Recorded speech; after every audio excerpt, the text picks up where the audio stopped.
Assalamualaikum warahmatullahi wabarakatuh. Halo semuanya, selamat berjumpa kembali sahabat-sahabat viewer dan subscriber channel Jagat Mistis.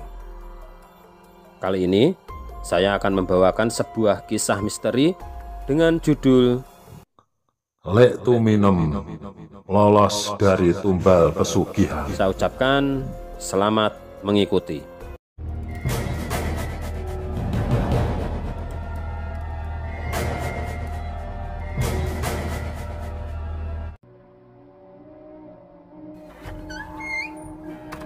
Aku adalah seorang anak yang lahir dan dibesarkan oleh keluarga yang menjunjung tinggi nilai Jawa atau biasa disebut kejawen. Maka tidak heran, di dalam rumahku kerap ditemui barang-barang berupa keris, cincin, batu, dan beberapa peninggalan kuno. Aku bertempat tinggal di salah satu kota besar di Jawa Timur. Sore itu aku menatap langit mendung, hujan akan turun sebentar lagi. Tak berapa lama ada suara motor mendekat. "Gak dijemput lagi, Gus," kata seorang pria yang mengendarai motor metik, menatapku dengan senyum ramah. "Bareng aja yuk, kebetulan aku mau lewat rumahmu," kata pria itu yang tidak lain Ardi, teman nongkrongku di warung kopi. Di tengah perjalanan, aku tampak tidak fokus dengan apa yang sebenarnya sedang aku pikirkan. Aku hanya teringat satu orang yang membuatku akhir-akhir ini merasa tidak nyaman. Bule Tuminem. Bule Tuminem adalah satu-satunya adik ayahku.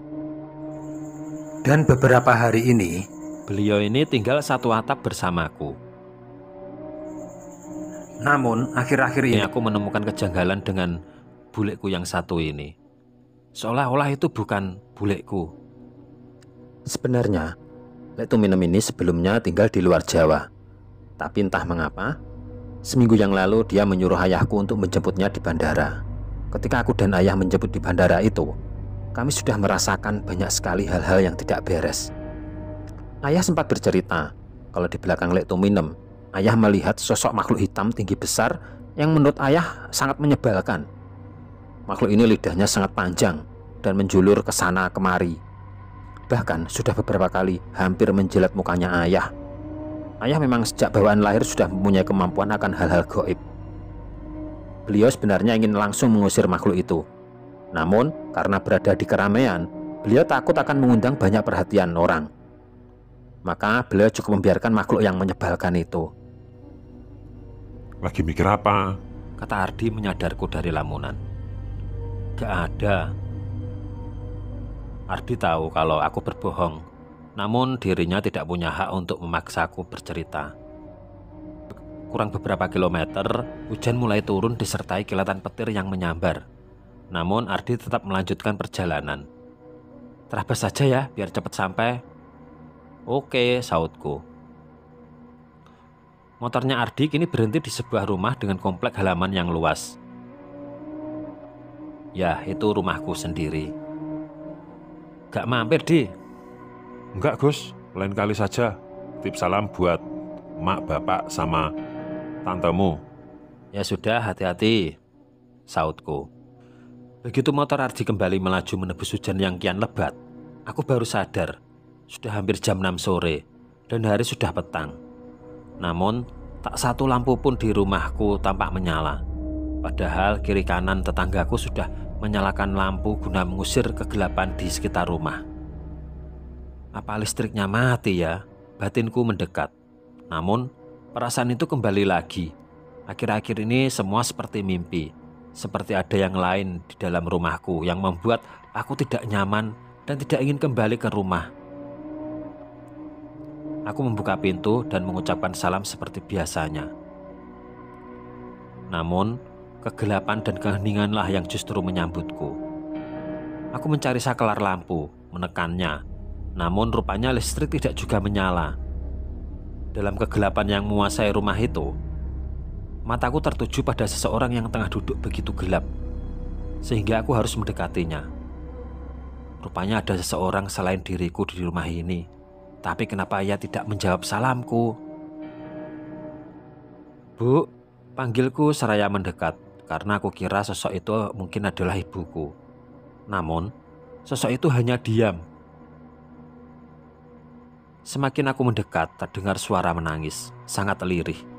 Sehingga aku tidak dapat memastikan apakah dia sedang menangis. Kini aku sudah tepat di belakangnya.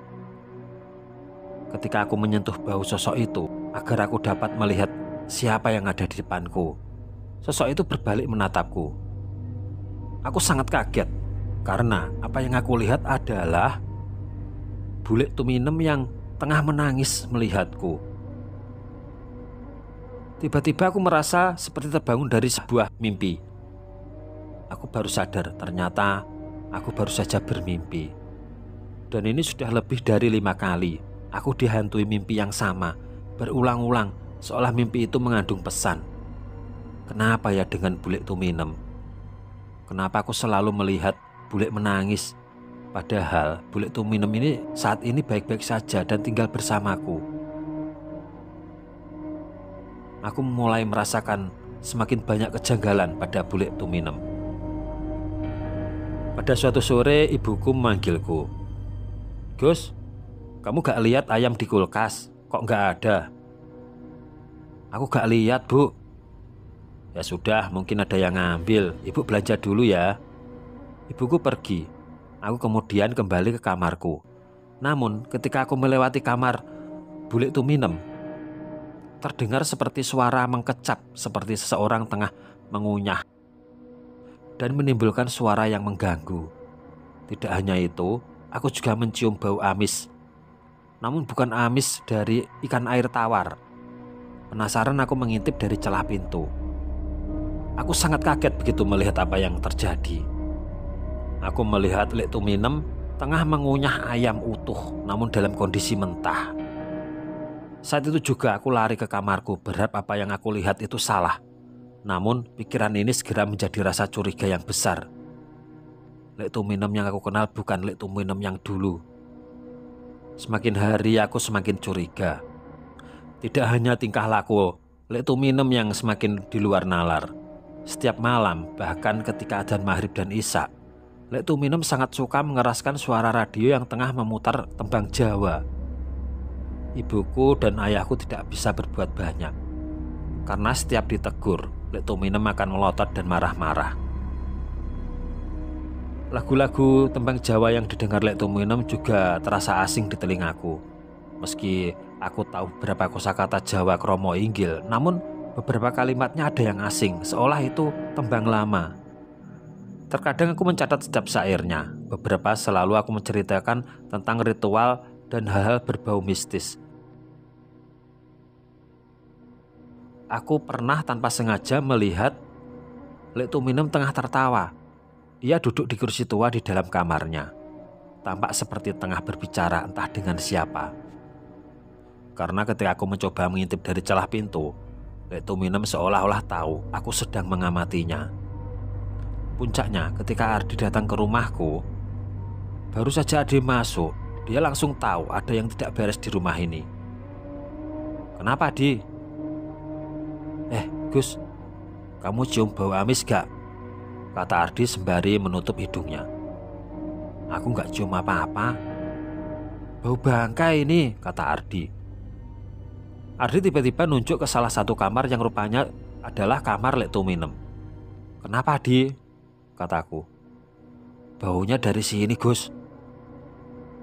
Dengan ragu-ragu diselimuti rasa takut, kami berdua menghampiri kamarnya Lek Tuminem. Aku penasaran, bawa apaan sih ini? Busuk sekali baunya. Tanpa tahu apa yang terjadi, Ardi sudah melesat masuk mencari di mana sumber bebauan itu. Sampai matanya tertuju pada ranjang Lek Tuminem. "Di sini, Gus, baunya." Aku yang dari tadi hanya termangu, melangkah masuk dengan bimbang, ketakutan menyelimuti pikiranku. Kami berdua segera mengangkat kasur yang berbau busuk itu. Ketika kasur sudah terangkat, betapa kagetnya aku dan Ardi melihat banyak sekali bangkai tikus, kucing, burung mati. Mereka tergeletak begitu saja di bawah kasur, Baunya menimbulkan rasa mual yang menyentak hingga aku tidak sanggup berlama-lama untuk melihatnya. Apaan ini, Gus? Ardi mulai pucat. Ardi, pergi saja ya dari sini. Aku takut banget. Takut apa? Tanya Ardi semakin penasaran. Lek tuh minum, Ar. Akhir-akhir ini dia bertingkah aneh. Ini kok bisa kayak gini? Ada yang mentah juga, gumam Ardi. Suara deru mobil baru saja terdengar. Aku tahu. Lek Tuminem dan ayah ibuku sudah pulang. Ardi dari tadi hanya melihat buku di tangannya. Dan rupanya benar, ayah ibuku dan Lek Tuminem sudah pulang.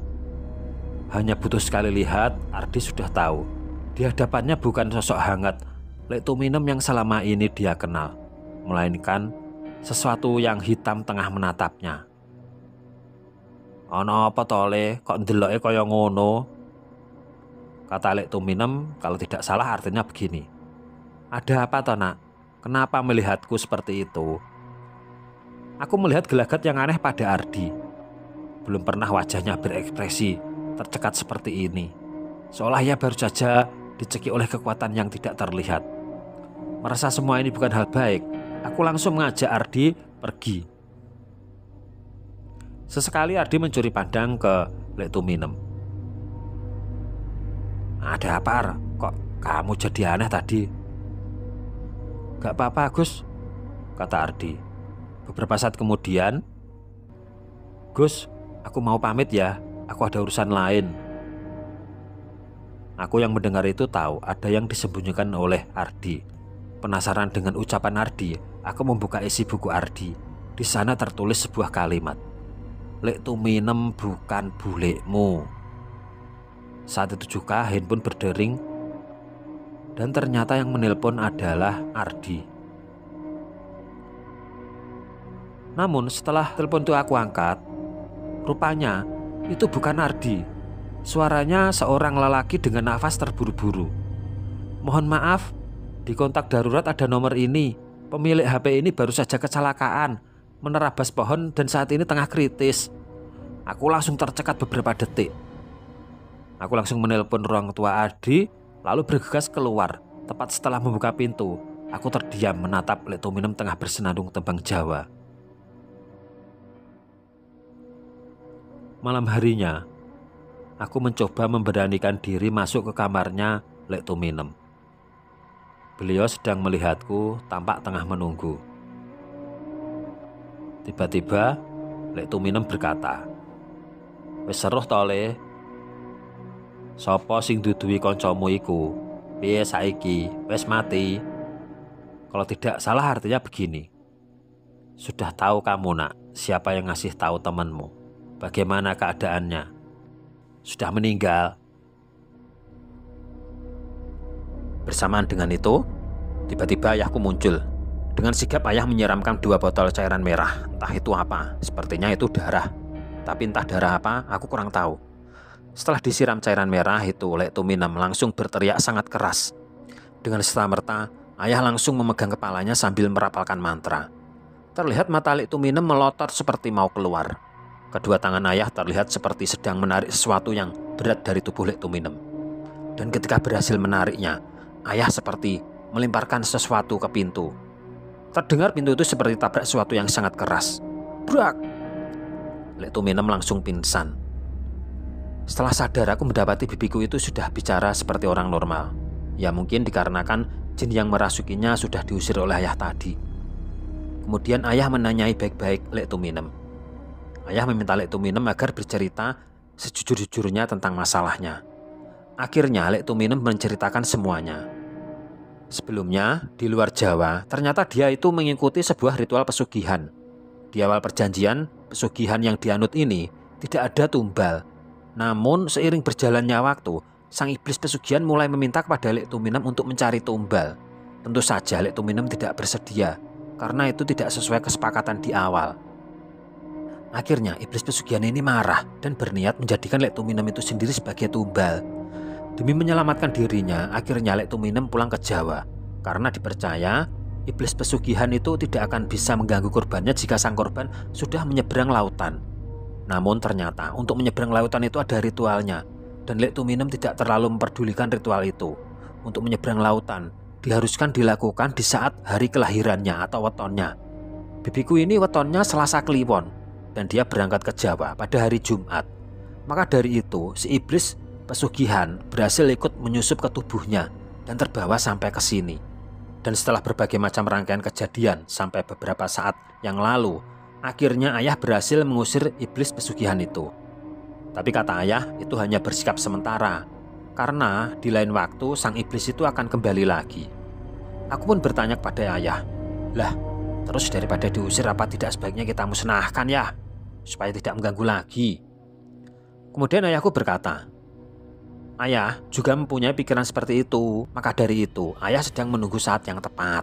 Saat yang tepat untuk melakukan hal itu adalah di saat hari kelahiran atau weton bibimu itu nanti.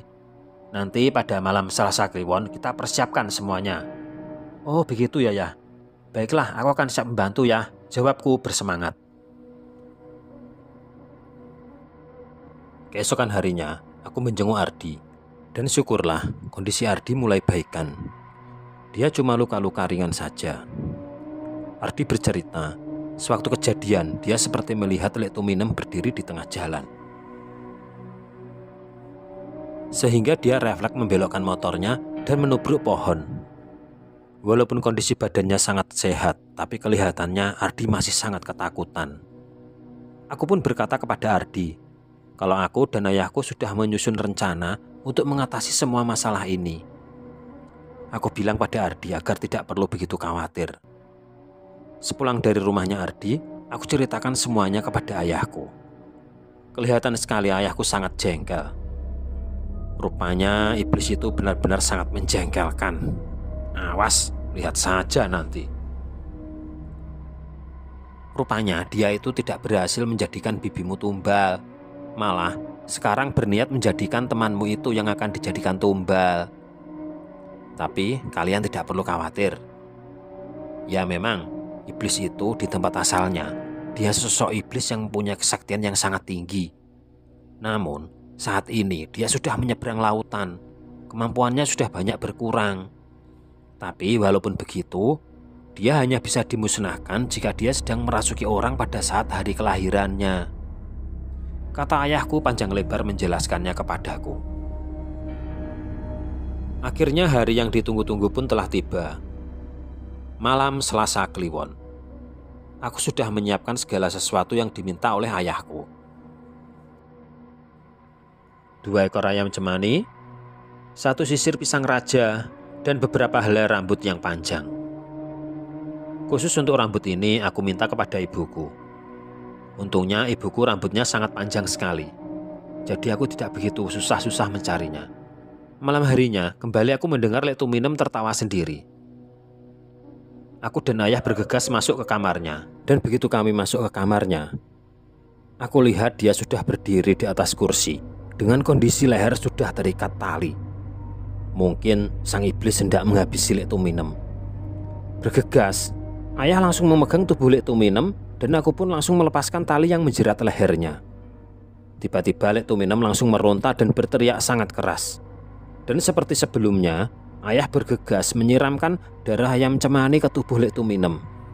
Dan selanjutnya terlihat ayah seperti menarik sesuatu yang sangat berat. Kali ini ayah tidak memberi ampun. Dia tarik sekuat mungkin. Dan setelah terlihat berhasil menarik iblis dari tubuh Lek Tuminem, ayah seperti memegangi sesuatu dengan susah payah. "Agus, cepat siram lagi," kata ayahku. "Menyiram kemana ya?" Tanyaku kebingungan mana yang harus aku siram. Aku harus menyiram Lek Tuminem atau menyiram ayahku yang sedang bergulat dengan sesuatu yang tak tampak. "Cepat siram dada ayah ini, cepat," teriak ayahku. Akhirnya aku menuruti kata-kata ayahku. Aku siram dada dan perut ayahku. Dan begitu aku siram, terlihat ayahku yang sedang mencekik sosok tubuh yang bersimbah darah ayam cemani. Kemudian ayah berdiri dan menginjak leher sosok makhluk merah berlidah panjang itu. Makhluk itu terlihat tidak berdaya. Lehernya berada di bawah injakan kaki ayah. Kemudian ayah memintaku untuk mengambilkan beberapa helai rambut yang sudah dipersiapkan. Dengan rambut-rambut itu, makhluk itu ternyata bisa diikat. "Nah, sekarang kamu rasakan sendiri," kata ayahku, sepertinya benar-benar sangat jengkel kepada makhluk itu. "Salah sendiri, kamu datang ke sini, datang di tempat yang keliru." Makhluk itu terlihat sangat ketakutan. Dia meminta ampun, tapi ayah sepertinya tidak akan melepaskannya. "Apa? Kamu mau minta ampun? Kamu itu ya sudah hampir mencelakai berapa orang? Coba aku tanya. Kamu ingin membunuh adikku kan? Apa aku akan mengampunimu? Jangan harap." Makhluk itu pun terus menangis dan meminta ampun kepada ayahku. Tapi ayahku tetap teguh pendiriannya. Dia tidak akan melepaskan makhluk ini, karena makhluk ini sangat berbahaya. Apalagi jika dia sampai kembali ke tempatnya, dia akan menjadi iblis yang sangat mengerikan. Ayahku kemudian menyeret iblis itu keluar rumah. Dengan rambut yang tersisa, ayah mengikatnya di tiang jemuran. Di sini, iblis itu sebenarnya sudah kelihatan pasrah. Dia duduk dengan posisi terikat, rambut di tiang jemuran. "Terus bagaimana ini ya?" tanyaku. "Ya kita biarkan saja, biar alam yang akan memusnahkannya," jawab ayahku. Walaupun aku belum paham kata-kata ayahku apa yang dimaksud dengan alam yang akan memusnahkannya, tapi aku tetap diam saja. Malam sudah berganti pagi. Perlahan-lahan sinar matahari mulai muncul. Kembali aku lihat iblis itu masih terikat di tiang jemuran. Dan ketika sinar matahari perlahan-lahan mengenai tubuhnya, iblis itu menjerit sekeras-kerasnya. Dia merasa seperti terbakar. Perlahan-lahan tubuhnya mulai mengeluarkan asap, dan ketika matahari sudah mengeluarkan sinarnya secara utuh, terlihat iblis itu benar-benar terbakar habis. Bahkan tiang jemurannya pun juga ikut terbakar sampai ambruk. Semenjak itu, kondisi Lek Tuminem semakin membaik. Dia kembali menjadi sosok wanita yang lembut dan ramah. Beberapa kali ayah selalu menasihati agar tidak terjerumus ke ritual-ritual yang menyesatkan yang sebelumnya dia lakukan.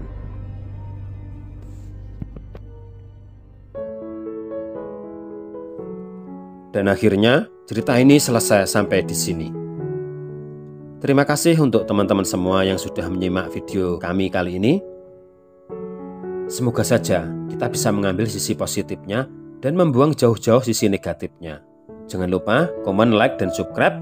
Sekian dan terima kasih. Semoga bermanfaat. Wassalamualaikum warahmatullahi wabarakatuh.